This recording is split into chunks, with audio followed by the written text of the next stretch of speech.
Hindi ako mahilig sa pusa. Pero dahil naaawa ako, pinulot ko ito at napagpasyang iuwi na rin. Nang malapit na ako sa boarding house, ay may napansin akong nakatayong babae sa may gate. Bumubuga siya ng usok ng hinigarilyo.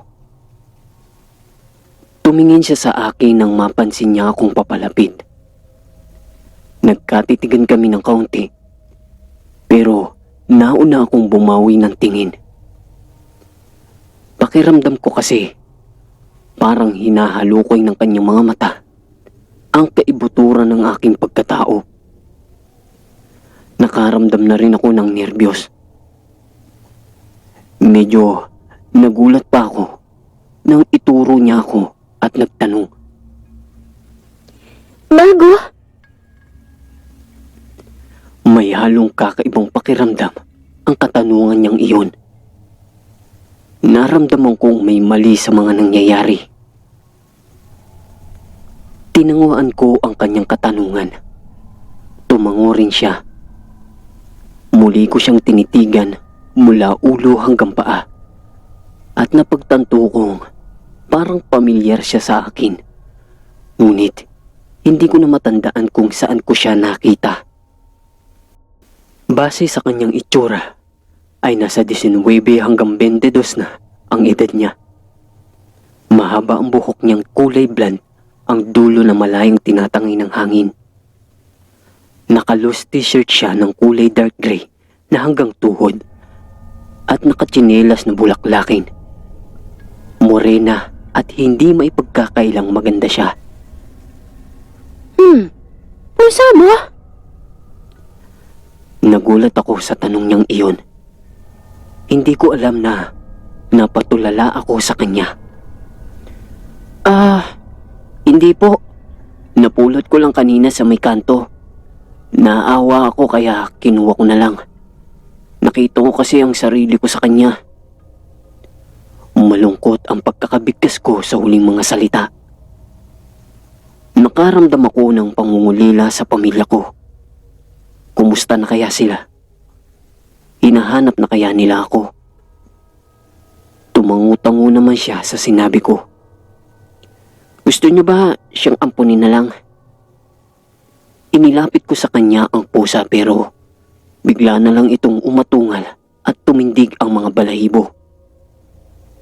Lumayo ang babae ng kaunti. May allergy ako sa pusa. Naiiritang sabi niya. Mabilis ko namang inilayo ang pusa. Ay, pasensya na po kayo. Akmang aalis na ako dahil sa pagkapahiya. Pero natigilan ako nang magtanong siya. Ikaw yung sa dulong kwarto sa likod?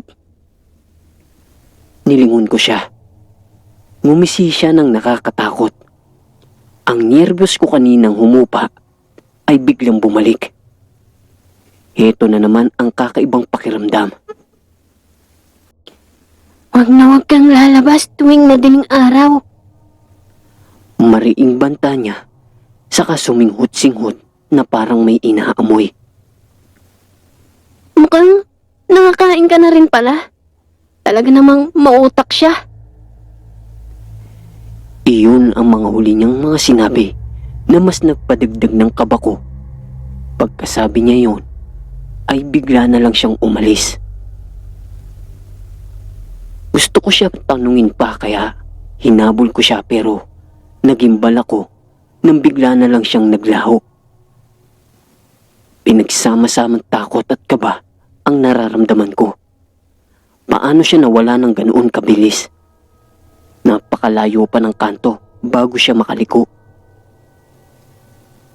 Mabilis akong naglakad papasok ng boarding house paloob ng kwarto ko. Ginigiba ng puso ko ang aking dibdib. Ayoko na rito. Uuwi na ako. Hindi ko na alam ang nangyayari. Natatakot na ako. Ayokong ipagpabukas pa ito. Habang mabilis na ipinapasok ko ang mga gamit sa bag, nakarinig ako ng mga lagutok sa hallway. Sa nerbiyos ko, mabilis kong isinara ang pinto at dinouble lock.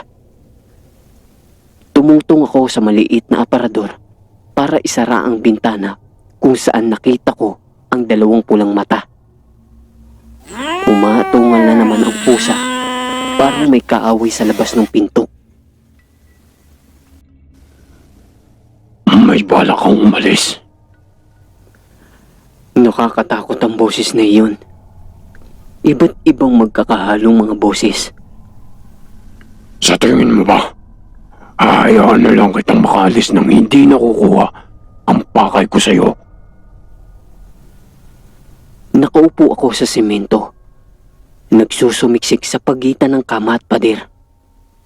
Tinatakpan ko ang aking dalawang tenga gamit ang mga kamay.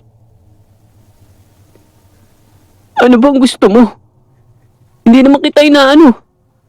Gusto ko nang umuwi. Sigaw ko. Hindi yun madali, bata. Kaya mo bang isuka ang mga pinakain ko sa'yo? Kinain? Ano ba ang nasa kinain ko? Bigla na lang lumitaw sa isip ko ang mga kinain ko kanina. Hindi ko maintindihan pero ang mga nakita ko sa balintataw ko ay mga daliri, mata, tenga ng tao ang masarap kong nilalantakan. Dahil sa sobra kong pandidiri ay nagsuka ako. Tumawa ng tumawa ang nilalang sa labas. Sige, isuka mo kung kaya mo. Ramdam ko ang paghapdi ng sikmura ko. Sunod-sunod ang mga paglabas ng mapait na likido at ilang laman mula sa mga kinain ko. Nagkalat na sa semento ang maaasim na parang napanis na pagkain. Hindi ako tumigil sa pagsuka. Gusto kong ilabas lahat ng nasa tiyan ko. Tumigil ka na, Papa! Narinig kong may sumigaw. Umiko rin iyon sa hallway. Kagyat akong napatigil sa pagsuka. Kilala ko kung kanino ang boses na iyon. Hindi ako maaaring magkamali dahil nakausap ko lang siya kanina. Nakarinig ako ng sunod-sunod na paglagutok. Tumigil ka na! Hindi pa ba sapat ang mga nakukuha mong bangkay sa puninarya? Ngayon, buhay na naman ang gusto mong kunin. Napanganga ko sa aking naririnig at nagsimula na naman akong sumuka ng umalingaw sa tenga ko ang bangkay sa puninarya. Huwag kang mga ilam. Alam mo kung kaano kasarap ang karni ng buhay. Buti itong batang ito ay layas. Makakatikim na ako ng buhay na karne. Hindi na ako magtataga sa mga patay. Nakarinig ulit ako ng mas malakas na lagutok na sa tansya ko ay nagmumula lamang sa tapat ng pintuan ng kwarto. Kaya pala, nagawa mong linlangin ang isip niya. Nagawa mo siyang ipasok sa isang ilusyon. Kasabay ng malalakas na lagabog at mga nasisirang kahoy ay ang paghuhumiyaw ko sa matinding takot. Ang mga atungal nila ay nakapangingilabot na pinaghalo-halo mga boses na malalalim. Nang kagyat silang tumigil, ay may kung anong nag-udyok sa aking silipin ang mga nangyayari sa labas. Parang may bumubulong sa akin na buksan ko ang pinto. Hindi ko na rin malaman kung dala ba ito ng aking kursidad o kung may kumukontrol na sa akin. Nararamdaman ko ang kakaibang takot at nerbiyos sa puso ko. Pero bakit gusto kong buksan ang pinto? Lumapit ako sa pinto. Napalakas ng kalabog ng dibdib ko. Nakita ko ang malakas na panginginig ng kamay ko habang inaabot ang seradura. Gumawa ng maliit na ingay ang lock ng pinto nang pihitin ko ito. Tahimik pa rin ang paligid. Napalunok ako ng sunod-sunod at unti-unti kong iniwang ang pinto at nanginginig na sumilip. Naistatwa ko sa pinto. Yung takot kong umabot na sa ulo ko. Parang sasabog na ang bungo ko sa pakiramdam na parang lumaki ito at napakalamig. Ngumisi ang halimaw na nasa harapan ng pinto. Magandang hapon, bata. Nanguuyam na bati niya. Marahan niyang binuksan ang pinto. Natumba ako sa semento. Hindi ako makagalaw. Nakatingin lang ako sa malaking halimaw na may dalawang naliliwanag na pulang mata. Tansya ko ay nasa 7 o 8 talampakan ito. Napakaitim niya at amoy na amoy ko ang nanunuot na baho ng asupre mula sa lumalabas na parang langis sa katawan nito. Mahaba ang nguso nito na gaya sa buhaya na napapalooban ng malalaki at matutulis na ngipin. Ang mga tainga naman nito ay gaya ng kabayo. Sa sobrang takot ay napapasinghap na ako ng hangin. Tila ako inaatake sa puso dahil sumisikip na ang aking dibdib. Kinukulang na ang pumapasok na oksigen sa utak ko sa sobrang nerbiyos. Nakuha mo ba talaga siyang kontrolin? At ikaw, di ba sinabi ko naman sa'yo na huwag kang lalabas? Galit na sabi ng isang boses halimaw. Mabilis kong isinara ang pinto. Iniurong ko ang bed upang isangasa rito, pati na rin ang maliit na aparador. Kahit na parang tatakasan na ako ng aking kaluluwa, ay lumuhod ako. Pinagsilakop ko ang mga daliri at itinukod ang mga siko sa bed. Ito na lang ang natitirang alam kong gawin na dapat ay ginawa ko na noon pa. Hindi ako madasalin.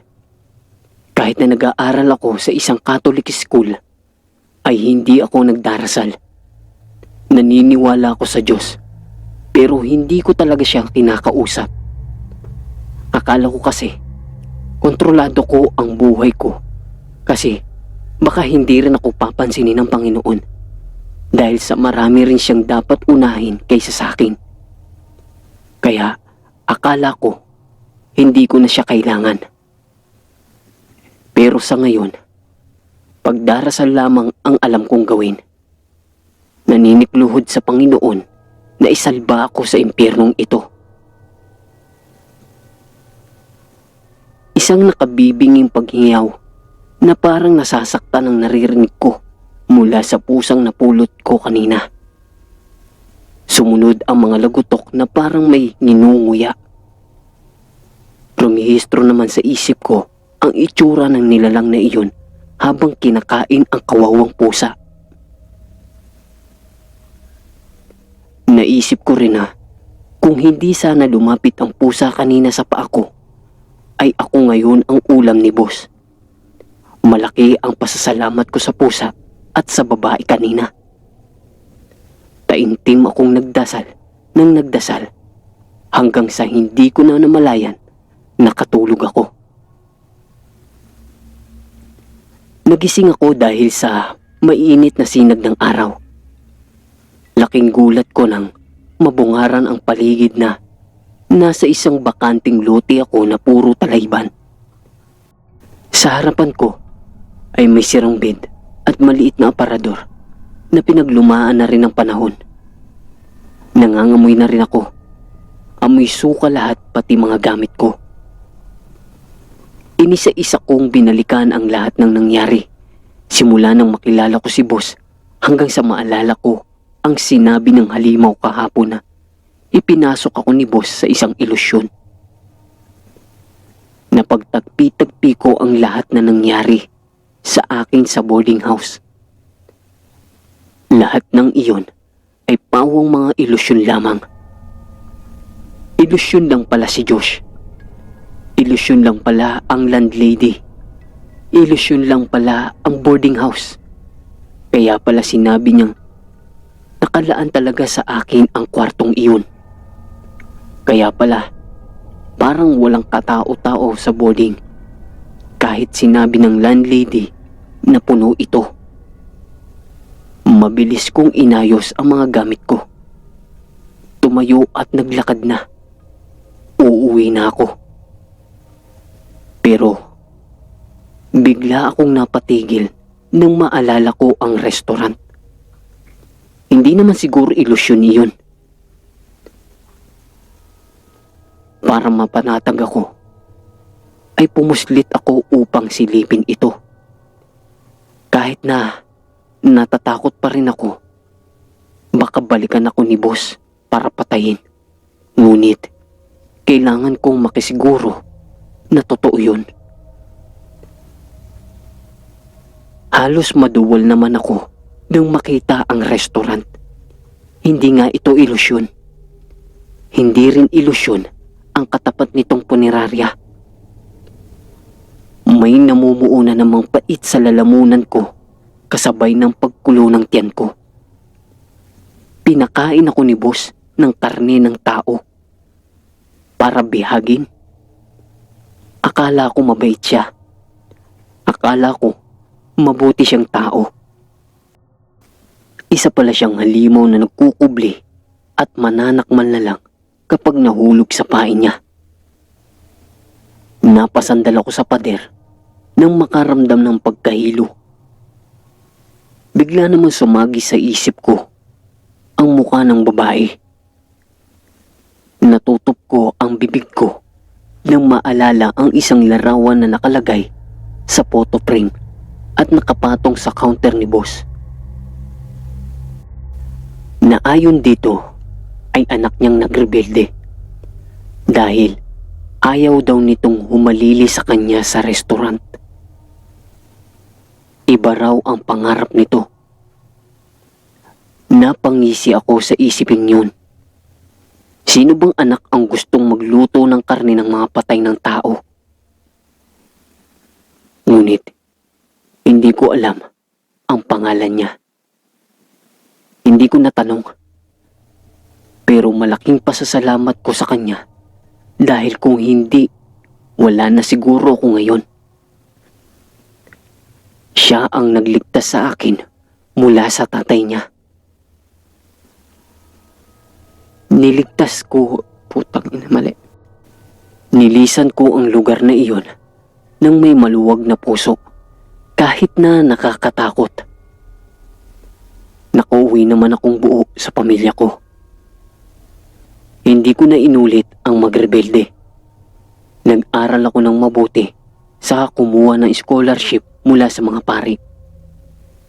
Isa na ako ngayong Gisensan priest dito sa amin, dito sa Samar. Hindi ko na dapat ito kinuwento dahil nilimot ko na. Kaya lang ay nakita ko muli ang babae at nalaman ko na ang pangalan niya. Siya ay si Friza. Paano ko nalaman? Dahil ako ang nagkasal sa kanila nang napangasawa nito. Doon ko napagtanto kung bakit niya ako iniligtas. Gusto niya ng magbagong buhay. Iyon ang pangarap na sinabi ni boss. Ang tanggapin ang Panginoon sa buhay niya.